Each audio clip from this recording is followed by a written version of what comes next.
Hello guys, তোমাদের সাথে কিছু কথা শেয়ার করতে চাই। রিসেন্টলি আমার একটা কাস্টমার আমাকে খুবই বিচ্ছিরিভাবে গালাগাল করেছে। তো আমি কি করেছি সেটা একটু পরেই দেখতে পাবে। ফার্স্ট অফ অল তোমাদের মেসেজগুলো দেখাই, তারপরে দেখাচ্ছি। প্রথমে আমাকে আঁকার কথা বলছিল, আঁকার কথা জিজ্ঞাসা করলাম, আমি বললাম হ্যাঁ করে দেবো, অর্ডার দিলে কেন করবো না। তো উনি বলছে ফ্রিতে করে দিতে।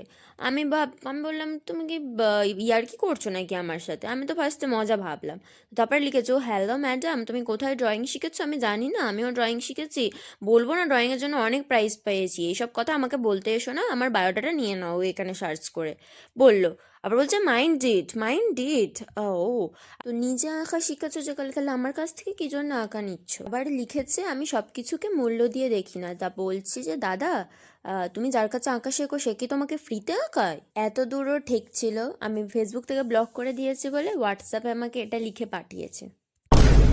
ओके। क्या बोला तूने? भाई आज ऑमलेट नहीं बनाऊंगा, आज तेल का ऑमलेट बनाऊंगा।